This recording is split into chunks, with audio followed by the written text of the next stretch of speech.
All right, give me a second here.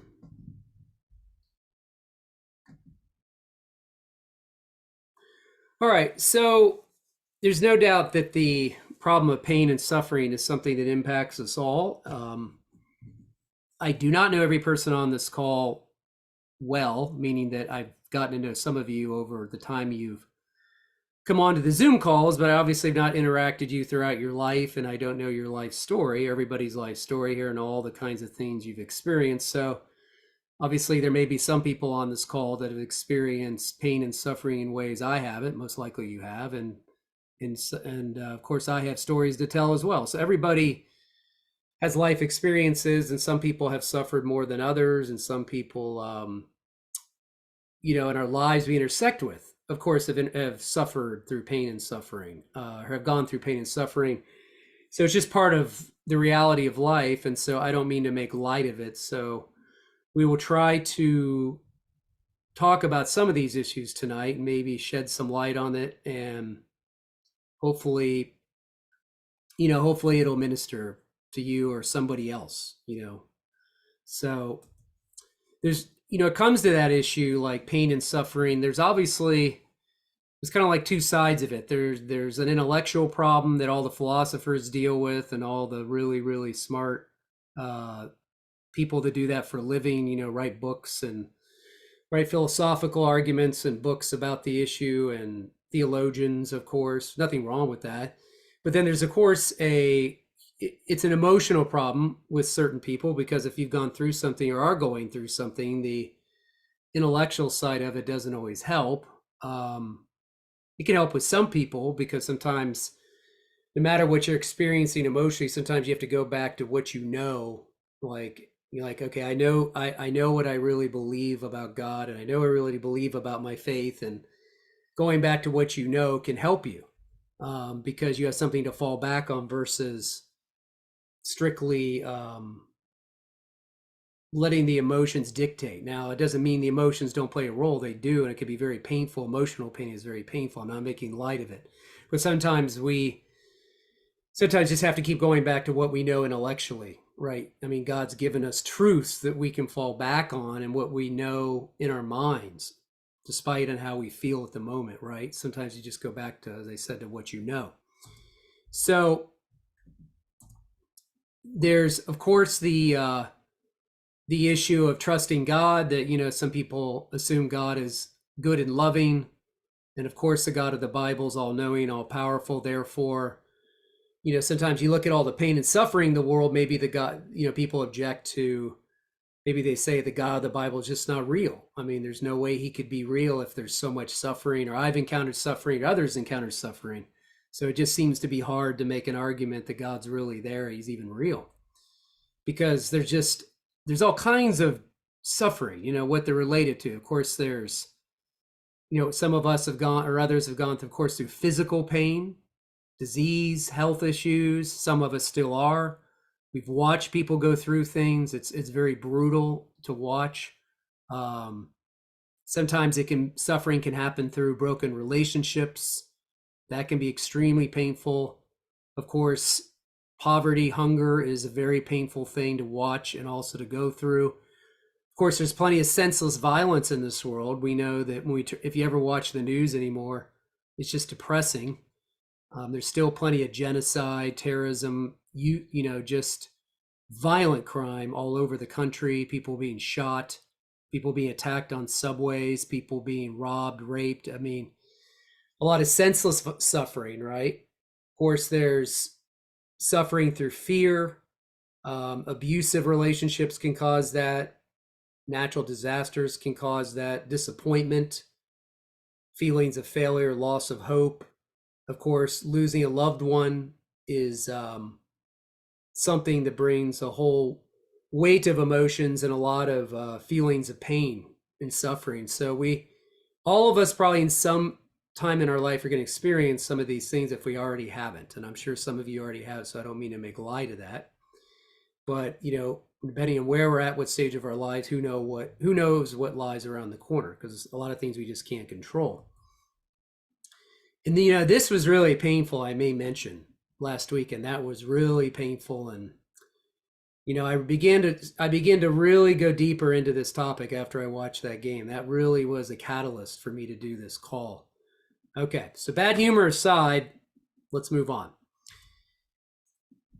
We know that when we see there's all kinds of people that are suffering in certain parts of the world. There's global poverty, there's genocide, there's all kinds of issues.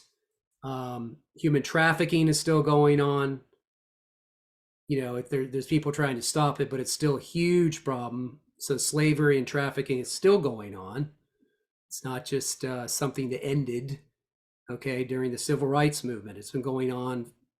It's all over the world. People being kidnapped, trafficked, sold as sex slaves. I mean, this stuff's been going on for a while.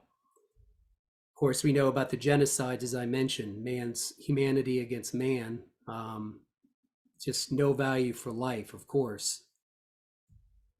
And then this happened, which happened over this past week, which I do not know this family personally, but my family was part of a homeschooling community. We just finished homeschooling this year. My daughter graduated. My son has gone back to a private school, but we homeschooled for a while. But this family was part of some of the same homeschooling communities that we were part of. And tragically, this young girl, I just read about this 2 days ago, and I wept because it just was so heartbreaking. Emma went over, this is where I live in Columbus, Ohio. This happened. She hit a deer. Okay. And she pulled over to the side of the road and she called her parents.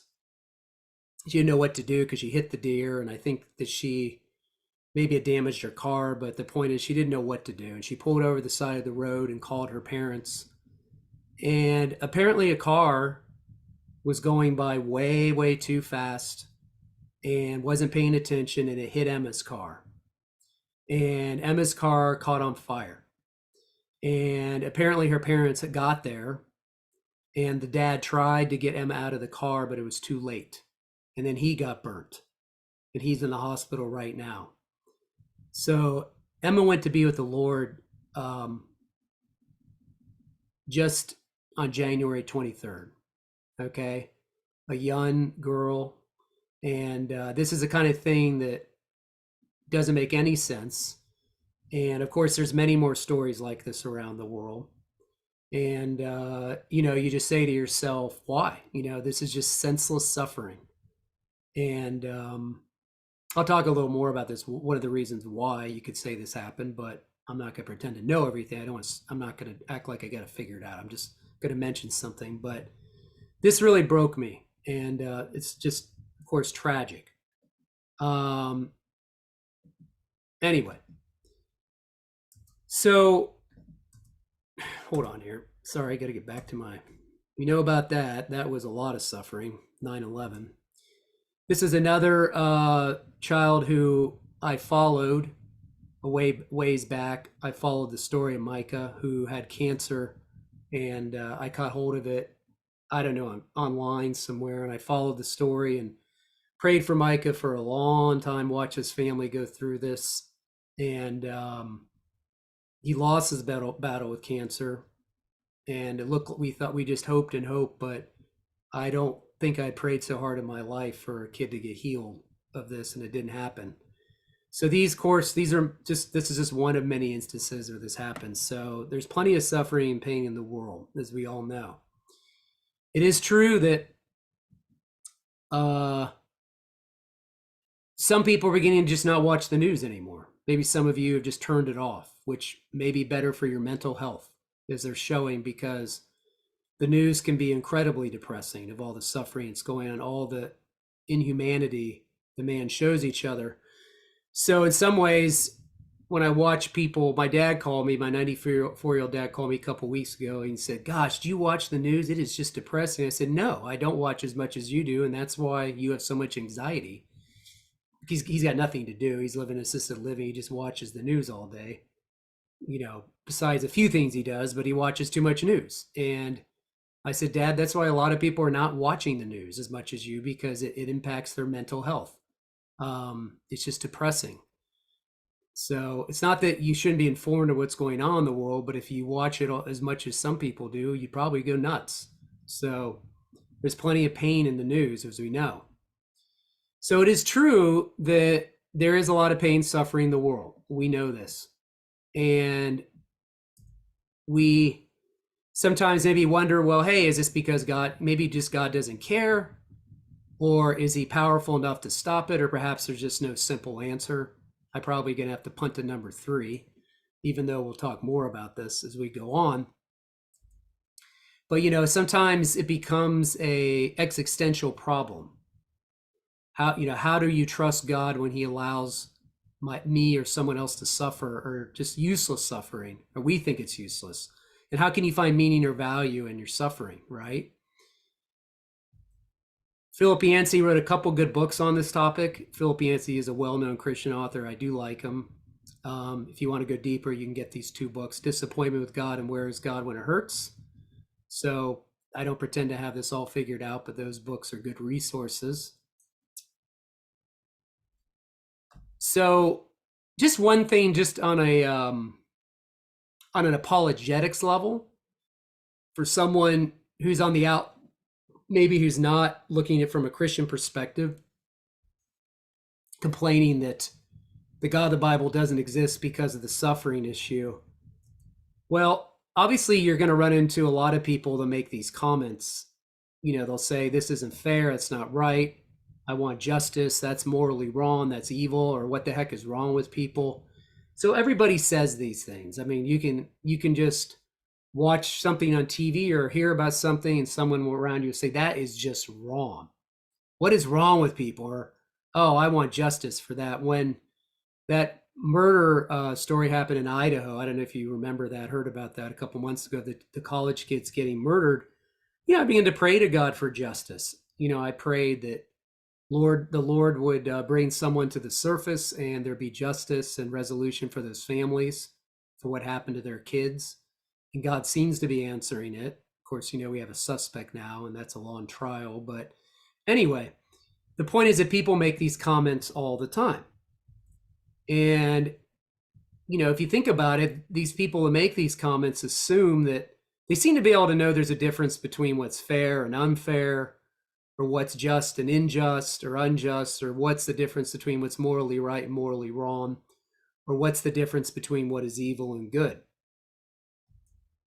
And that's why Lewis, when he was an atheist, he said, I used to complain about how cruel the universe is, or how cruel the world is, and it just seems so cruel and unjust. But then he realized, well, how did I even get the idea of what is just or unjust? How do I call a line crooked unless I had some kind of idea of what a straight line is, and what was he comparing this universe with when he called it unjust? So the bottom line is, people that do want to complain that from the outside, they're assuming a standard is being violated, and they wouldn't know what the standard is unless they knew what good is, and they don't know what good is unless they don't know what is wrong unless they know what good is. They don't know what evil is unless they know what good is. They don't have a standard anywhere without God. So at the end of the day, they really borrow from God to complain about suffering in this world, because you can't say something's good until you know what good is. You can't say something's evil till you know what good is, because you have to have evil and good together. So it all goes together. The point is that you don't get around God by starting to complain about the suffering in the world, why you want justice and why you want moral rightness and all those things without God in the mix. You can't get him out of there. There's no way. So some of these things obviously cause suffering. I think that if you think about the free will issue, I think it's pretty clear that everybody craves to be free. We don't like anybody calling the shots in our lives. We fight for freedom. We fight for equality. We fight for rights. We fight for people. I mean, some people are just, all they do is fight for those things. We want people to be free to pick what they want to do. I mean, everybody wants to be free to pick their major in college. We want to be free to who to vote for. We want to be free to who to date and marry. We want to be free to pick what church or congregation to go to. We want to be free to make choices on how we use our money. We want to be free to live where we want. We want to be free to do with what we want to do with our bodies. We want to be free to pick what gender we want now. We want to be free to pick our own sexuality. We want to be free to make our own medical choices. We want to be free to pick a certain vocation. The list goes on. So, the challenge is, though, with all that freedom we want comes with decisions, and sometimes decisions hurt a lot of other people. No doubt about it. We know that when you mix freedom in and you get sin in the picture, we know that a lot of suffering is caused by the result of freedom with choices and then getting sin in the mix, where we make sinful decisions that impact others. That guy that I mentioned, that girl that was just killed this last week, that guy chose to drive way too fast and recklessly, and that's really a lack of self-control, and that's the reason why she got hit by that car, and she's dead. He was not driving according to the law. He's breaking the law, and he didn't have self-control, and he wasn't paying attention. So a lot of suffering is a result of sin, no doubt. Addictions, lack of self-control, sexual immorality, perversion, abuse, anger, violence, greed, pride, arrogance, jealousy, desire for control, selfishness. All these things lead to a lot of suffering. If you look at a lot of the choices that are made that cause suffering, a lot of times they have to do with the desire for sexual gain or power or money. A lot of times, right? There's always one of those three is in the mix sometimes. But the point is that with all those freedoms we like, if I go back, we obviously then have responsibilities when we have these freedoms, right? It creates responsibilities on us. And some of us just aren't responsible. Actually, we know that humankind is not responsible because the Bible says all have sinned and fallen short of the glory of God. So we're obviously not responsible, morally responsible enough to do what's right. We make too many sinful choices. And we know that, a lot of the world poverty in the world is caused by greed. A lot of money goes to governments to help poor people in their country, and the government just swallows it up and takes it. There's plenty of money to feed the world, and some reason it doesn't get into the right hands. We know a lot of suffering just caused by incompetence. A lot of medical decisions are made because of incompetence. A lot of governmental decisions are made because of incompetence. If you look at the border crisis that is hurting those people coming into the country, you now have 5 million immigrants that have come in illegally. And it's still going on, that we don't have a competent system set up down there to fix the problem. And for some reason, our government doesn't want to do what's necessary to fix the problem. And then not only do the immigrants come in and suffer, they have to suffer, but Americans suffer too.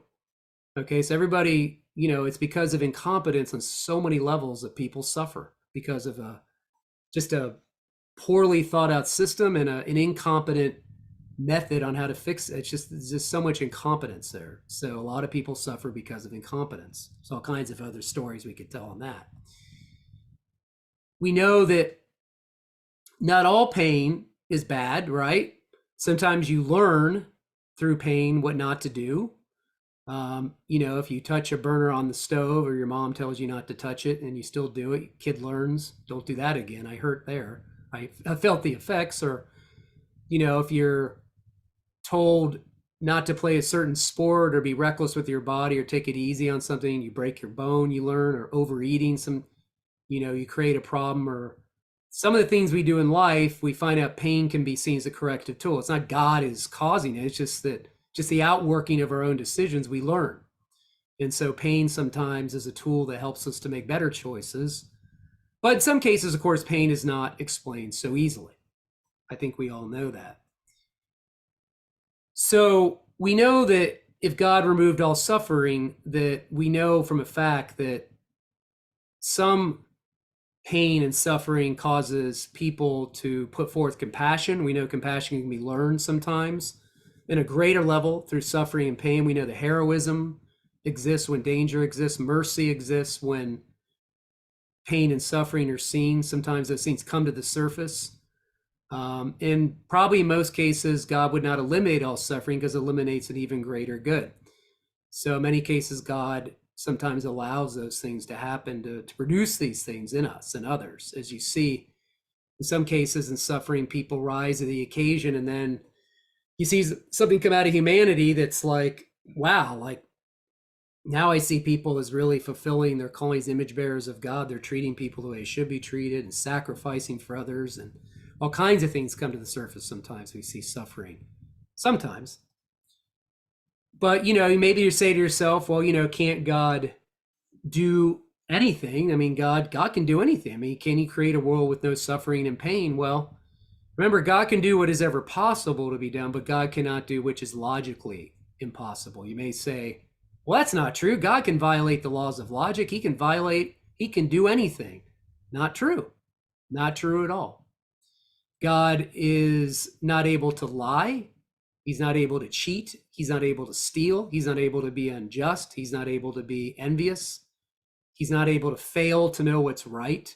He's not able to fail to do what he knows to be right. He's not able to have false beliefs about anything. God has perfect beliefs. He is the source of a lot of beliefs. God is not able to be ignorant. God is not able to be unwise. God is not able to cease to exist. God is not able to make a mistake of any kind. So God can't violate his own nature, right?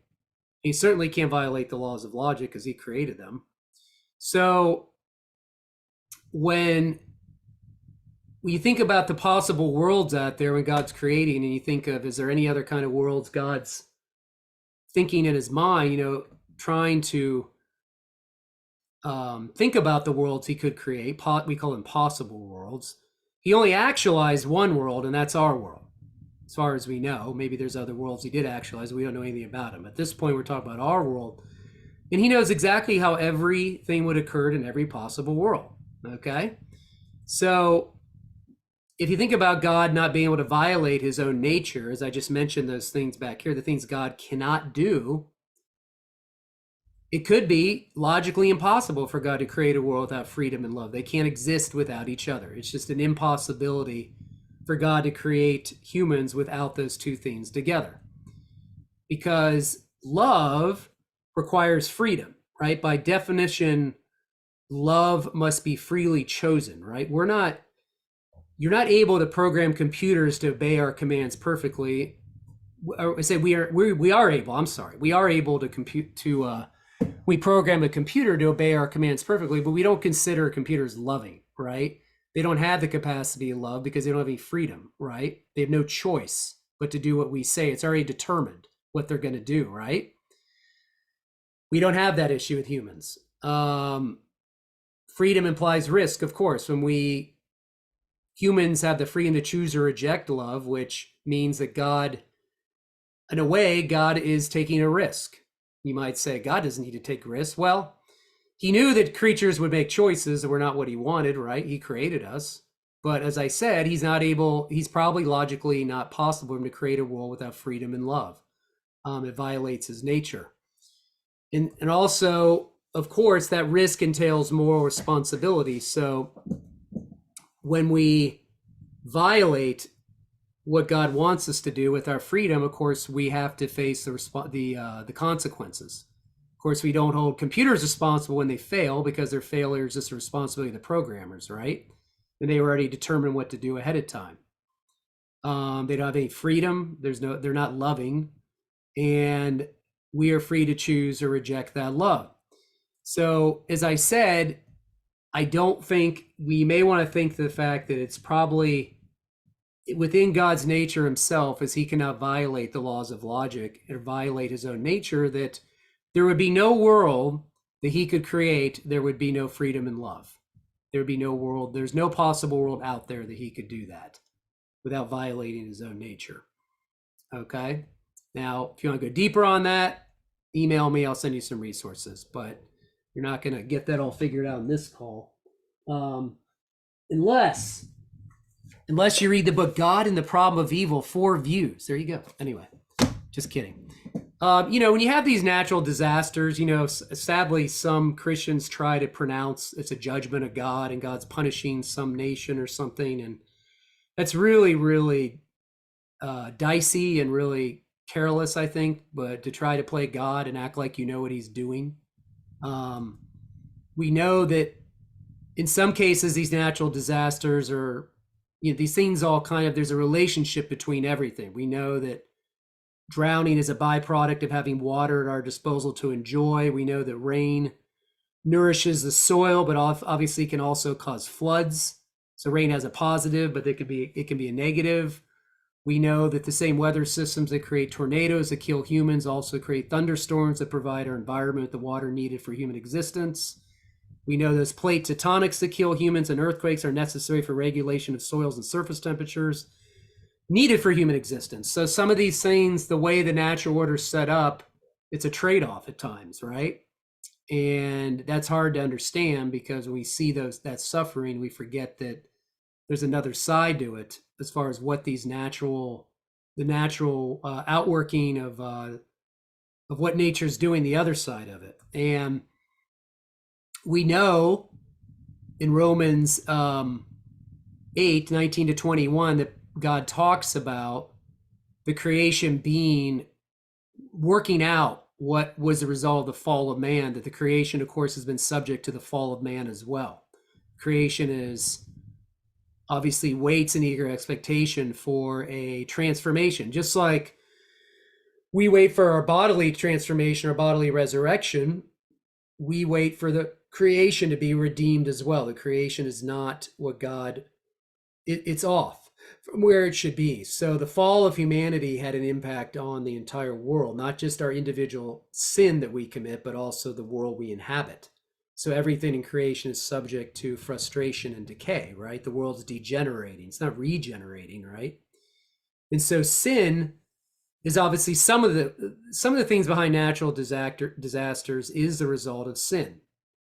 Just a result of the fall of man, that sin has entered into the world. That's why we have death, disease, and suffering. And one day God is going to create a new heavens and a new earth, and we'll have resurrection bodies. But until then, we get to sit in this fallen, sinful world and try to be salt and light.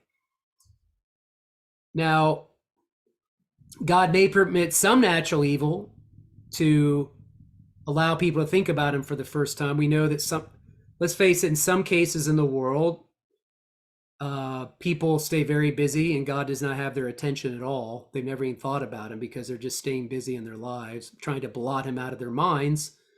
And so in some cases, God may allow those things as a wake-up call. I'm only saying maybe. I don't know for sure. And we know, as I said, the best in humanity sometimes emerges in some of these such situations as people respond in love and compassion, right? Now, let's talk about Job a little bit, or Job, I should say. So Job chapter 1, when I was biblically literate, I used to call it Job, just like I called it Malachi, the Italian prophet. I've told that joke before, right? And what else did I get wrong? Malachi and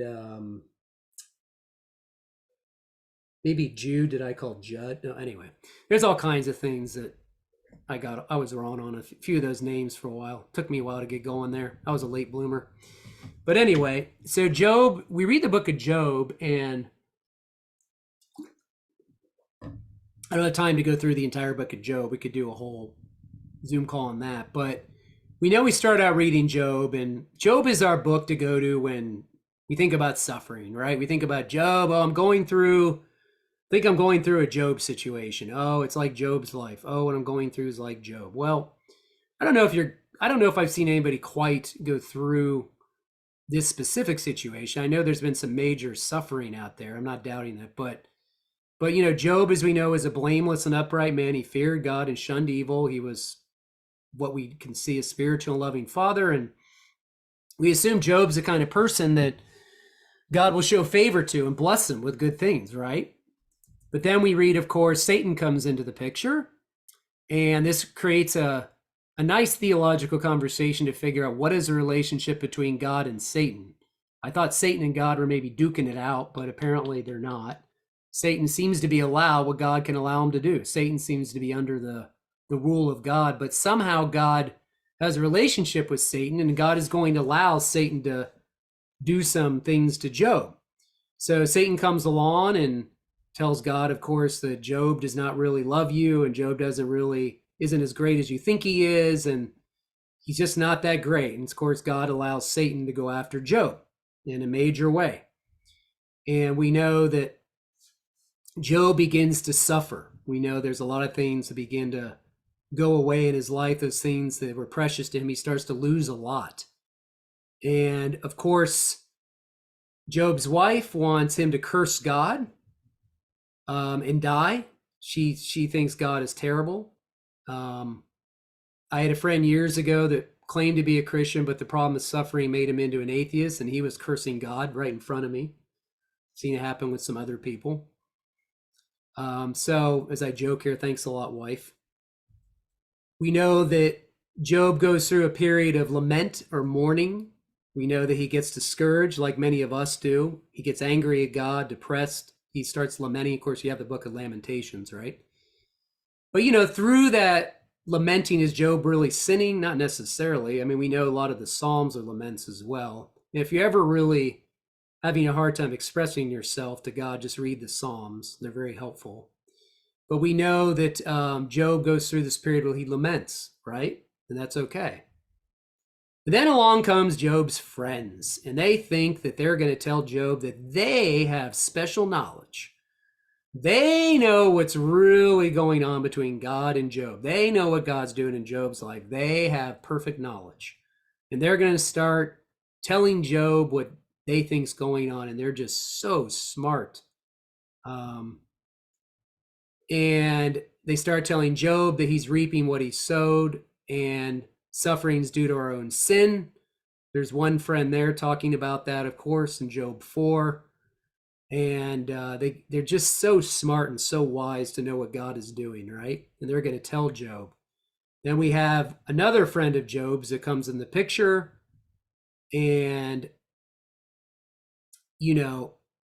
it kind of agrees really with the other friend, saying your children got what they deserved, and must be some sort of issue of sin in Job's life. This is happening, why this is happening, and if he stops sinning, God will restore him. I'm kind of summarizing, as you know. I'm not reading all the verses. We don't have time. But we have these two friends that think they know what God is doing. They're just so wise. And then we know we have another friend that comes in, and he says that, if you're sufficiently devoted to God, stop sinning and repent, and everything will be awesome, and God will give you only blessings. And of course, Job's wondering, what do I need to repent of? Right? Job believes he'll be vindicated, but he has these three friends that are really arrogant and really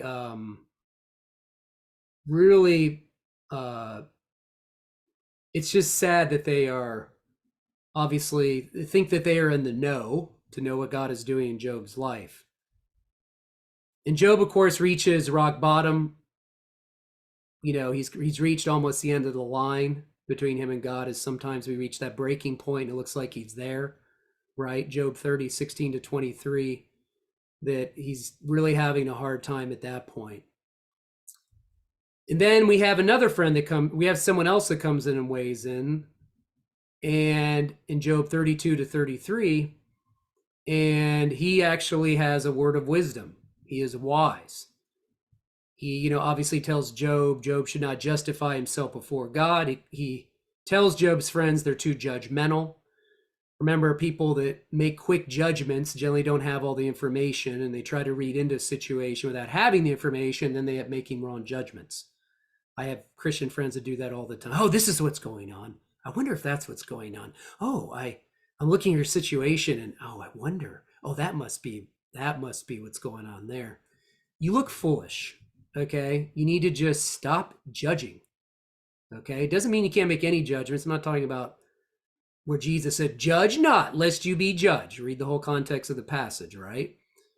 And furthermore, if anyone ever says to you, "Stop judging me," say, "Why are you judging me for judging you?" So anyway, that's a Frank Turek joke. Anyway, so he talks about don't condemn Job. He mentions don't condemn. You shouldn't be condemning Job. And God's ways are a mystery, and he will let you know why you're suffering. So he tells Job he needs to humble himself and submit to God. Boy, that sounds like the James passage about submitting to God and the devil shall flee from you, submitting your whole life to God, but kind of interesting contrast there. And then we know towards the end of Job, God finally speaks and he tells Job, who do you think you are? Were you there when I created the world? And so we see that there's a reminder between God and Job about why God is the creator and Job is the created one. Job is not the created one. I mean, Job is not the creator. And so God has to remind him of the gap between an infinite being and a finite being, of why Job is not going to have the ability to know the mind of God perfectly, and don't even try to. So some people may come along and say, that's not satisfying enough. So let's talk about this. So obviously, sometimes we learn that we all know the suffering, grief, and loss is it's an opportunity to connect with God on a deeper level. Either we go towards God or we go away from God. If you want to curse God, give him the middle finger, run away from God, you can do that, but God doesn't go away. You probably end up making it harder on yourself. You may think you're winning, but you're really losing, and in the end, you lose. So you can go ahead and try it, as many people have. Hopefully, your suffering and grief and loss points you closer to God. Suffering and loss do not demonstrate God does not love us, right? It may show us how God's refining us, and through that refinement, we come to know him at a deeper level. But of course, we're allowed to mourn and lament when we're suffering or others are suffering. It's okay. There's nothing wrong with mourning, right? And nothing wrong with lamenting. And you can give God your lament. We're allowed to grieve and, of course, support people with grief, when they're lamenting, we're allowed to be by their side and suffer with them. There's nothing wrong with that. And of course, we all know that probably we sometimes have to trust God, not only when we do not understand, but because we do not understand. Okay, we have to trust God regardless. Now, one of the way God changes us and transforms us, of course, is through suffering, struggle, depending on how we respond to it. We know the truth changes us, the truth of the Bible, the truth of the Holy Spirit, using the Bible, using good preaching, using life experience, using prayer, using other people speaking to our lives, that God changes us. And of course, suffering is a vehicle that changes us as well, can change us. But another lesson from Job is kind of interesting, and that, as I said, is the issue of the cosmic conflict that goes on between God and Satan. There's a real cosmic conflict going on in the world that we don't see. There's something behind the scenes that we obviously cannot see between God and Satan in the spiritual world that we just simply don't have the ability to see. We can see the effects of it, but when God created the world, it becomes pretty clear that God built a ton of freedom into the creation, not only for humans, but also for Satan. And Satan seems to be allowed to do things that cause harm. And for some reason, I mean, God allows it. Satan can only do what God allows him to do. He's not like duking it out with God, like, I'm going to go do this. And God's like, oh, I'm going to take you in 10 rounds in the ring and we're going to duke it out and decide what you're going to do. For some reason, God allows Satan to have freedom in the world. I don't completely understand that, but it's pretty clear that some things in the world, there's a spiritual conflict going on behind the scenes that we don't see. God is definitely ready to hear our complaints. If we want to go ahead and complain to God about our suffering, he can handle it. And we know the book of Hebrews that Jesus suffered as we do. He became a man so he can identify with us. That's one of the reasons he's not just God. We end up defending his deity all the time. We forget his humanity, that he can relate to our suffering. He was tempted, he suffered, he was rejected, misunderstood. He obviously suffered physically in the crucifixion. We're probably not going to have that, the crucifixion, but he understands us. And when God is ready for us to come to him and complain and lament. Okay. He's not like, oh, I don't understand what you're going through, and how dare you complain to me? I just can't handle it. Go find a psychiatrist to talk to. No, he doesn't do that. Obviously we try to live with integrity as Job did. We try to learn from our suffering, because we know that when we suffer, sometimes we have a greater chance to show compassion or empathy to others. I personally think compassion is a better word than empathy. And it's more important than empathy, by the way. But anyway, the point is that when you go through something, it sometimes allows you then to minister to somebody else who's going through that. We know that because sometimes people go through things, you just look at them like, I haven't been through that. I don't know how to identify with you, right? And we go up to people and say, I know how you're feeling. If we haven't gone through it, we probably can't say that, right? We don't feel, we're not qualified to say that. So that's really a cheap saying. We know that we need to show compassion, of course, and we need to try to alleviate suffering around us. That's what we try to do, because God gets involved in the suffering of the world. He uses us to help alleviate suffering. But, a common mistake we make, I think, in the problem of suffering is the following. I think that sometimes when we say to others or to ourselves, like, well, what lesson is God trying to teach me through this? We say to somebody else, what's he trying to teach you? We automatically assume there's a lesson to be learned right away. We think that we've got to figure it out. We've got to tell others this is what God's doing in your life. This is what he's trying to teach you. And we end up being like Job's friends and assuming a whole heck of a lot. I think that can be problematic. There's a danger in just reducing suffering to a lesson to learn, in believing or communicating to others that God has allowed our suffering merely to send us a corrective message. It could be the case. I'm not saying that can't happen, but when we run along and think that that's for sure what is going on there, we think we've got it figured out, that can be a little tricky. The opening chapter of Job does not say, Job was walking disobedience to God, so Job brought suffering to teach him a lesson. No, instead it says Job was blameless and upright, right? And God allowed suffering to prove his genuineness. And in Job's suffering, if Job's suffering really, if you think about it, it was initially brought about to teach someone a lesson, the student to be corrected wasn't Job, but really Satan. So that's just something to think about. Did Job learn something at the end? I'm sure he did. At the end of the story, we know he's like, okay, you're the creator. I have to submit to you no matter what, even if I don't understand everything. But, we don't want to just run into it saying, God just automatically had a lesson for Job to learn. There's a lot more going on there. If we think that if we are too quick to ask, what is God trying to teach you through this suffering? Also, we can sometimes place an unnecessary yoke on the person who's suffering. It almost can sometimes be something else. They have to carry this burden like, oh, I've got to figure out what is this lesson I'm supposed to learn? And if I can't figure this out, there's something wrong with me. There's some fault of mine until I figure this lesson out. So if we go to them and tell them that can be a little burdensome. It's probably not the right thing to say, in my opinion.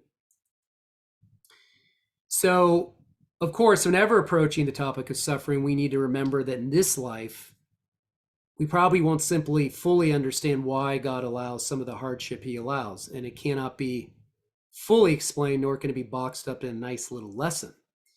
So I think that we just sometimes, when someone else is suffering, we tend to, make it a little too easy and try to figure it out quickly and try to assume a whole heck of a lot. And I think that sometimes we're better off just listening to the person who's suffering, just being there for them, instead of trying to figure it all out. But that's a common thing we do. All humans do it. Sometimes, what is God doing here? Is he trying to teach me something? As we know, some suffering, as I said at the beginning, is not the cause. We didn't do anything. Sometimes it's nothing we did at all. Sometimes as a result of a fallen, broken world, and results from the freedom that we have. And the freedoms we have cause bad choices, as we know. And then sometimes things just happen, they happen. I don't know why sometimes. I don't have an answer sometimes. So, and as I said, we need to remember that if someone's going to complain about the suffering issue, they're really assuming a standard of what's right and wrong, a standard of the way things should be and shouldn't be. And that standard does not exist without God. So I talked about the straight line, the crooked line, right? So I hope that whatever we're going through, that we can try to draw closer to God and try to be there for those who are suffering. Um, but I have no doubt that people have suffered through things that I haven't suffered through. I have no doubt they're out there, and some things I don't understand, and some things seem senseless to me. Um, some of the things I see on the news, a lot of them, I would say 95% of them are a result of man's humanity against man, man doing sinful things, man causing suffering on others, for sure. No doubt about it. Um, I just sometimes I'll be watching, if I go check the news once a week, is I'll just look at it. I remember I'll look at something like a few articles, and I'll just shake my head like, why? How could someone do that to somebody? Like, how? So you just know that our worldview explains what's wrong with humanity, why humanity does those kinds of things, and it explains why humanity can do some really good things. As I talked about in the original sin message I did, man can do an incredibly amount of good. Man can do an incredible amount of good, but he can also do an incredible amount of wrong too. And our worldview explains that better than any worldview. And just let me mention one last thing. Every worldview has to deal with this issue. If you look at pantheism and Hinduism, you study those worldviews, suffering is just an illusion. Okay? Atheism doesn't believe in God, but they complain about the suffering. It's wrong, but without God, they don't have a standard to judge what's right and wrong anyway, or why the world should be a certain way. Islam, of course, you have an issue of fate, and you have issues of God just wills it.